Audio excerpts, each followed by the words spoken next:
So, despite a lot of obstacles, including these holiday scams, Americans spent in record numbers this holiday season. But a lot shopped smarter. How so? Yeah, I think you're seeing a lot of trading down happening in the market. And if you're like me, you looked around on Black Friday, you didn't see too many deals. And psychologically, I think a lot of people think, well, the next best time might be after Christmas. Yeah, absolutely. And a lot of people looking for bargains and value seekers out there as well. Now, omni-channel shopping saw a lot of growth. In fact, online holiday shopping projected to top $250 billion. That's an increase of over 8% year over year. But they didn't turn away from retail stores, did they? They used both quite seamlessly.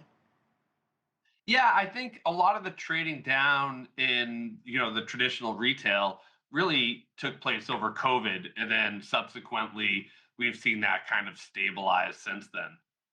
How big do you think mobile spending for the holidays is looking? By some estimates, it's expected to have driven over 56% of all online holiday purchases. Do you expect that number to keep rising? Yeah, I mean, how often are you going to your desktop or laptop to make a purchase, right? When you have the whole shopping cart here on your phone. It just makes logical sense that we're seeing that, that shift, right? The mobile isn't necessarily growth, it's a trade from, using your desktop or laptop and really using your cell phone. And it's just really gotten so much better over the last 5 years. And let's talk a little bit about the surge that we've seen in buy now, pay later spending. Who's driving that? And when is it a good idea and when is it a bad idea to use it? Yeah, well, I never think it's a good idea to use a credit card for holiday shopping, but if you have to, make sure it's short term. We do appear to be in a K-shaped economy where the top 10% are allegedly driving 50% of consumer purchases. And, that's a big bifurcation, right? So some people might not be in the financial position to use cash, but still want to be generous and they turn to credit. hmm let's talk about some of the things that Americans were spending some of that money on. What were the top categories of products that people shop for? Apparel's a big one that we see. Footwear is another one, and also digital products, right? Gift cards, right? Something that they think you'll buy. Yeah, and what about things like toys and electronics? Because of course, the whole year we've heard about, tariffs and the impact on those sort of products. And President Trump himself saying that, if you get one less doll for Christmas, it'll be all right.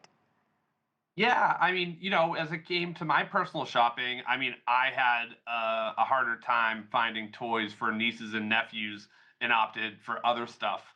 Although, like, toys came into fashion, we did more group gifts. Hey, there's 3 kids, let's get them a video game system and be done with it there. What about experiences? That's been the big trend over the last couple of years. Do we see that this year as well? Yeah, I think you still continue to see that because experiences are going to drive a little bit more.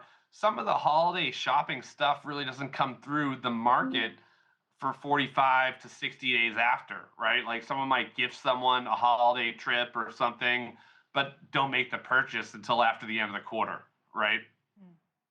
And let's talk about the hidden cost of holiday shopping, chargebacks. That's the biggest threat to retailers, and they typically spike 45 to 60 days after transactions.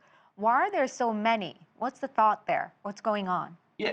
I mean, think about when you go to buy a piece of clothing online. It doesn't look like what you thought it would. It doesn't fit the way you thought it would. You got something for someone you thought that they'd like it, and it turns out they don't, right? And so it makes a lot of these initial purchases very opportune to return. And the friction cost on returning used to be really low. I know there's a lot of talks about companies charging money to return a product if they do it by mail, which there are real costs involved with this for these companies, so that is fair. But I think it drives you away from trying to guess on a gift. What should merchants be doing to help strengthen the post-purchase experience, just as much as they get people to, shop online and make those purchases? And what role do you think AI should play, or will it have in the future? Yeah, I think the AI aspect is going to come down to customer service, right? Whether it's getting a return or dealing with a problem with a product or even an IT issue with a product. I think that's where AI at scale is going to make the biggest difference. So I think that's going to be the primary driver in that aspect.